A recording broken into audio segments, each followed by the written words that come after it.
हरतालिका तीज का पूजन व्रत कुंवारी कन्या कर सकती है, शादी होने के बाद भी नारी कर सकती है।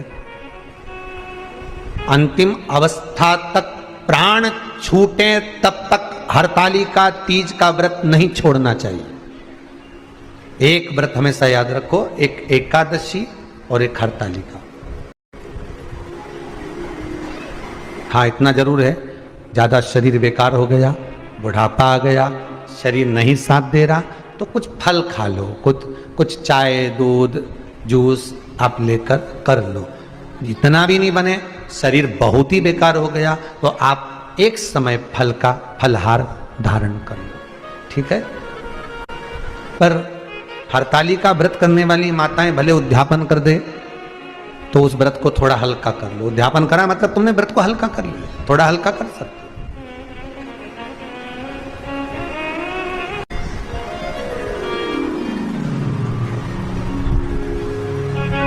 हरतालिका तीज का जो व्रत का उद्यापन करते हैं उसमें 5 चीज रखते हैं ना, 5 कपड़े स्त्री के, 5 कपड़े पुरुष के, 5 तरह का अनाज, 5 तरह का फलहार, 5 तरह का फल। तो 5 तरह का जो फल रखाता है हरतालिका तीज के उद्यापन में, दुनिया के लोग उस 5 तरह के फल को केला गिन ले, पपीता गिन ले, मौसम्बी गिन ले और अनार गिन ले, संतरा गिन ले, सब कुछ गिन लेते हैं, पर उस 5 तरह के फल में धतूरे को नहीं गिनते। पर शिव कथा में वर्णन आता है, हरतालिका तीज के उद्यापन में लिखा हुआ है, सबसे पहले 5 फल अगर गिनना है तो उसमें पहले धतूरे को गिनो, क्योंकि शंकर को वो प्रिय होता है, शंकर उसको स्वीकार कर लेता है। और धतूरा शंकर भगवान को क्यों चढ़ाया जाता है उसका प्रसंग आपको पहले भी कहा, आज फिर कहते हैं। धतूरा जब हम भगवान शंकर को समर्पित करते हैं तो हमारा कोई कार्य अटक रहा होता है, जिस कार्य को बार बार एग्जाम में बैठे हो, बार बार परेशान हो रहा है, बार बार इंटरव्यू देने जा रहे हो, नहीं हो रहा, एक बार धतूरे को हृदय से भगवान को प्रेम से, करुणा सागर मेरे शंकर को दिल से एक बार वो धतूरा भगवान से विनती कर कर उसको चढ़ाओ तो सही, भगवान तुम्हारा कार्य सफल कर देगा। और दिल से चढ़ाना, हृदय। हरतालिका तीज की पूजन करने वाले को चाहिए कि बालू का, मिट्टी का शिवलिंग बनाना चाहिए। फुलेरा जो बनाया गया है ऊपर शंकर जी के ऊपर लटकाने के लिए, टांगने के लिए, उसके नीचे शिव पार्वती गणेश जी की सुंदर बालू की मूर्ति बना लेना चाहिए, पार्थिव लिंग का निर्माण कर लेना चाहिए। शिव की आराधना करना चाहिए।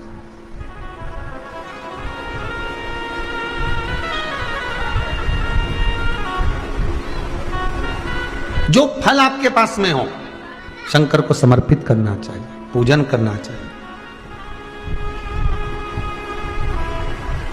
आराधना करो।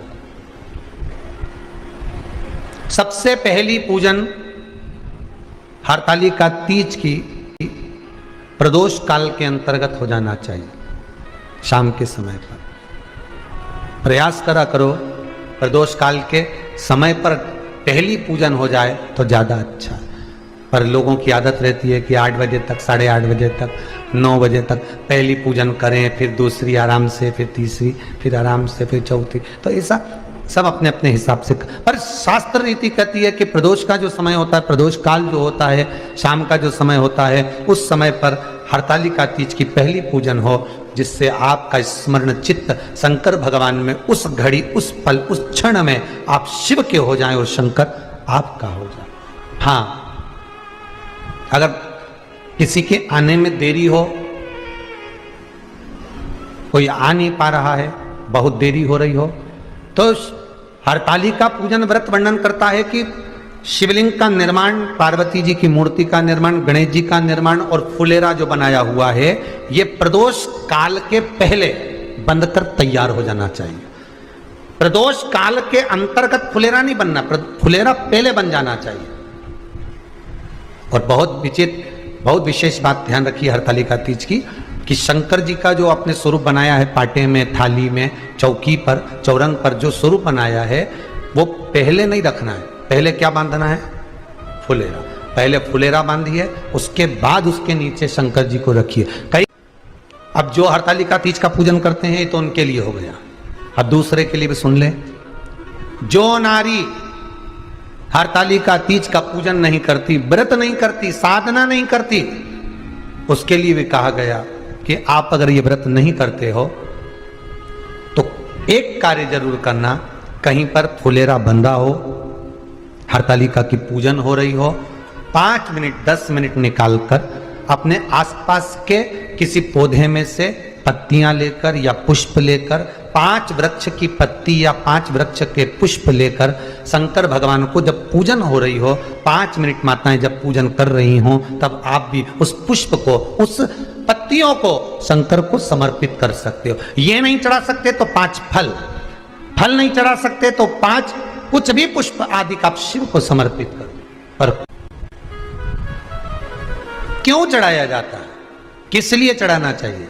तो कहा कन्या स्त्री अगर मान लो हरतालिका का व्रत नहीं करती, पूजन नहीं करती, आराधना नहीं करती, तो वो कन्या, वो नारी, वो स्त्री, वो पुरुष कार्य तो बहुत करेगा, दुकान भी 4 चलाएगा, व्यापार भी बढ़ाएगा, पर संपदा को जोड़ नहीं पाएगा। 1 रुपए कमाएगा, 1.25 रुपए खर्च वाला काम चलेगा। हस्त नक्षत्र में जो तृतीया पड़ती है, हस्त नक्षत्र के अंतर्गत जो तृतीया का महत्व है, वो संपदा को बढ़ाती है, मनोकामना को पूर्ण करती है। इस नक्षत्र के अंतर्गत जो तृतीया आती है, वो मनोकामना को पूर्ण कर कर चली जाती है। इसलिए शिव की आराधना के लिए प्रथम मान्य हस्त नक्षत्र में किया गया दान, हस्त नक्षत्र के अंतर्गत तृतीया के दिन किया गया पुण्य, हस्त नक्षत्र में तृतीया के दिन किया गया श्रृंगार, हस्त नक्षत्र में तृतीया के दिन करा गया अपना सुंदर सिंदूरा, भगवान का आनंद, 5 तरह के वस्त्र, 5 तरह के स्त्री के वस्त्र, पुरुष के वस्त्र, 5 तरह का फल, 5 तरह का अनाज, ब्राह्मण को बुलाकर ब्राह्मणी के साथ आप या तो ब्राह्मण से उद्यापन करवाएं या फिर आप स्वयं भी करते हैं तो शिव को समर्पित करके ब्राह्मण और ब्राह्मणी को भोजन कराकर वो भाग प्रदान करें। यही हरतालिका तीज के उद्यापन का वर्णन आता है। सुंदर भाव से हरतालिका माता आप सभी की मनोकामना पूर्ण करे। हर हर महादेव।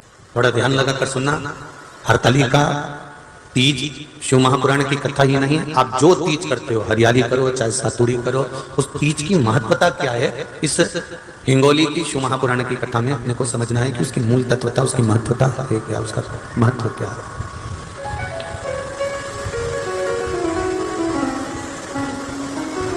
भगवान ब्रह्मा, भगवान विष्णु और भगवान शिव,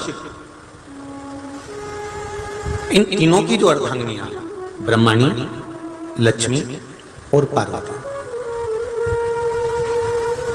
इन तीनों ने तप कर कर, साधना कर कर ब्रह्मदेव को, भगवान विष्णु को और भगवान शंकर को प्राप्त किया। और तीनों ने प्राप्त कर कर तीनों देवताओं से वर मांगा कि वर हमको ऐसा दीजिए कि हमारे तप साधना का फल नारी को तीज के दिन प्राप्त हो जाए। अब देखिए जरा, एक ही व्रत से, एक ही उपवास से उसको संपूर्ण तप साधना का फल प्राप्त हो रहा है, संपूर्ण तप साधना का फल उसको मिल रहा है। मात्र एक व्रत से, केवल एक व्रत कर रहे हैं और संपूर्ण तप साधना का फल उसको प्राप्त हो रहा है। ऐसा कोई व्रत, ऐसी कोई साधना, ऐसा कोई शंभो शरण मांगो घड़ी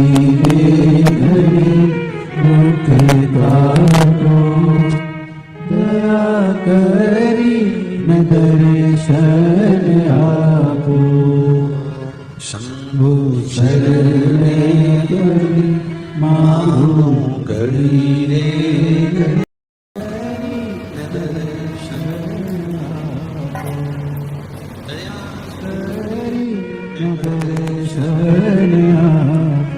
तो ब्रह्माणी ने ब्रह्मदेव से मांगा, लक्ष्मी जी ने भगवान विष्णु से मांगा, पार्वती जी ने भगवान शिव से मांगा कि ऐसा वर दे दीजिए जिस वर से एक ही व्रत करने से संपूर्ण फल की प्राप्ति हो जाए, संपूर्ण फल मिल जाए। ऐसा एक व्रत का फल दे दीजिए, मात्र एक व्रत का। अब देखिए, हरियाली तीज करने वाली माताएं थोड़ा ध्यान से सुनना। हरियाली तीज जब माताएं करती हैं तो एक हरियाली तीज, एक गणगौर की तीज, ये 2 तीज के व्रत ऐसे होते हैं जिसमें जब माताएं करती हैं तो उस समय पर उमा, ब्रह्मणी और लक्ष्मी। इन तीनों की आराधना का फल उसको केवल एक व्रत से प्राप्त हो जाता है। अब देखिए दूसरा सकुड़ी तीज, इसमें उमा और महेश्वर, उमा और महेश, ब्रह्मणी और लक्ष्मी, इन चार के व्रत तप का फल एक साथ सकुड़ी तीज के दिन प्राप्त हो जाता है। अब एक आती है हरतालिका तीज। आप लोग करते हो हरतालिका? यहाँ लोग करते कि नहीं करते? करते हैं यहाँ पे हरतालिका? कौन कौन करते हैं? हाथ उठाओ तो जरा। अरे सभी करते हो, बहुत बढ़िया, बहुत अच्छी बात। एक आती है हरतालिका तीज। इस तीज का व्रत माता पार्वती बेल वृक्ष के आनंद के साथ में फुलेरा बनाकर करती है, और जिसमें इस हरतालिका में माता पार्वती जी के जितने जन्म पहले हुए हैं, माता पार्वती का जन्म तो 52 नंबर का, 52 नंबर का माता पार्वती का जन्म है। इससे पहले तो माता के 51 जन्म पहले हो चुके, 51 जन्म माता पार्वती का पहले हो चुके। तो वो जितने जन्म माता पार्वती पूर्व में ले चुकी हैं, ब्रह्माणी जितनी बार ब्रह्मदेव के साथ में विराजमान हो चुकी हैं, इंद्राणी जितनी बार इंद्र के साथ विराजमान हो चुकी हैं, और लक्ष्मी चाहे वो राधा के रूप में हो, चाहे वो रुक्मिणी के रूप में हो, चाहे वो सत्यभामा के रूप में हो, चाहे वो यमुना के रूप में हो, चाहे वो गंगा के रूप में हो, जितनी बार माता लक्ष्मी ने रूप धारण करे हैं वो सब रूप में है।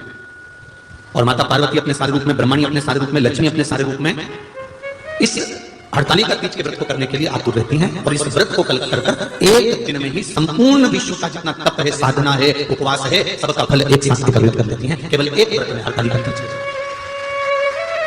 अब एक बात ध्यान से सुनिएगा, सारे व्रत आपका अगर स्वास्थ्य खराब हो गया तो आप व्रत छोड़ सकते हो। जितने भी व्रत आप लोग करे हैं पूर्व के, सोमवार, मंगलवार, एकादशी, छठ, पंचमी, चतुर्थी, अगर आपका स्वास्थ्य खराब है तो आप उस व्रत को छोड़ सकते हो, सारे व्रत को छोड़ सकते हो। पर तीज का जो व्रत होता है, हरतालिका जो व्रत होता है, ये व्रत एक बार लेने के बाद जब प्राण छूटते हैं तभी ये व्रत समाप्त होता है, अन्यथा बीच में ये व्रत समाप्त नहीं। ये व्रत समाप्त होता ही नहीं। अगर शरीर से नहीं बनता कि अब हमारी अवस्था हो गई, अब शरीर से नहीं बन रहा है, तो भले एक पहर की पूजन कर कर, एक पहर का नियम धारण कर कर, एक पहर का धारण करो, और उसके बाद में भले आप थोड़ा सा जो भी आपको लेना है वो कर लो, पर इस व्रत को करना ही पड़ता है। इस व्रत का नियम ही है। इस व्रत पार्वती मैं तुम्हें प्राप्त हुआ हूं, यह हरतालिका तीज के व्रत का फल है। शिव जी कहते हैं पार्वती जो नारी हरतालिका तीज के व्रत का स्मरण करती है, फुलेरा जो बांधा जाता है उसमें 5 माला से ज्यादा माला लटकना चाहिए, 5 से कम नहीं। कितनी? जैसे माला जो लटकाते हो वो 5 से ज्यादा होना चाहिए। 5 तो जया, विषहरा, सामरीवादी, दौतली, देव, इससे अधिक होगी चलेगा, पर इससे कम फुलेरे के अंदर माला नहीं होना चाहिए महाराज। दूसरा, फुलेरा जहां हरतालिका का व्रत हो वहीं पर बांधा जाता है। हरतालिका तीज का व्रत एक ऐसा व्रत होता है जो मरते दम तक रहता है। इस व्रत को छोड़ा नहीं जाता। ये नहीं किसी और वाले गुरुजी ने कहा और अपन ने एक बार कर लिया और अगली बार वो व्रत गायब हो गया, ऐसा नहीं है। हरतालिका तीज अखंड सौभाग्य के लिए, वंश वृद्धि के लिए, कार्य सिद्धि के लिए, और कुंवारी कन्याएं उत्तम वर प्राप्ति के लिए, आनंद सुख के लिए करती हैं। ऐसा नहीं है कि केवल स्त्री ही करती है। जब नारी किसी कारणवश व्रत नहीं कर पाती तो पुरुष। अगस्त को ये 26 हरतालिका तीज रहेगी। आप सब अपने हृदय से, मन से इस व्रत को कर कर अपने जीवन को सार्थक बनाइएगा। जो करते हैं, कितने लोग करते हो हाथ उठाइए हरतालिका तीज? इतने सारे करते हो? अरे बाबा चलो, प्रणाम प्रणाम, आपको बहुत बहुत नमन करता हूं, बहुत बहुत। फुलेरा मानते हो? नहीं। अब की बात बांधना। मंदिर में करते हो तो मंदिर में, घर में करते हो तो घर में। फुलेरा वंश की वृद्धि करता है, फुलेरा अखंड सौभाग्य देता है, फुलेरा मन की कामना को पूर्ण करता है। जो बेटियां जिनका विवाह नहीं हो रहा हो या बेटे जिनका विवाह नहीं हो रहा हो, वो 7 स्थान पर कहीं फुलेरा बंधा हो तो फोन लगाकर पूछना कहां बंधा है, वहां का दर्शन करना, एक फूल में हल्दी कुंकू लगाकर शिव जी को चढ़ाकर फिर वहां से जाना। 7 स्थान के फुलेरे का दर्शन अवश्य करिएगा। जो व्रत नहीं करते हैं उनसे निवेदन है, कहीं हरतालिका हो रही हो तो वहां बैठकर अगर भजन हो रहे हो तो थोड़ी देर भजन गाने चले जाना। अपने मोहल्ले में, कॉलोनी में, सोसाइटी में कहीं हरतालिका तीज का व्रत हो रहा हो तो 2-4 मिनट जाकर दर्शन जरूर करना, जिससे भोलेनाथ आपका अखंड सौभाग्य करे और आपके मन की कामना पूर्ण कर।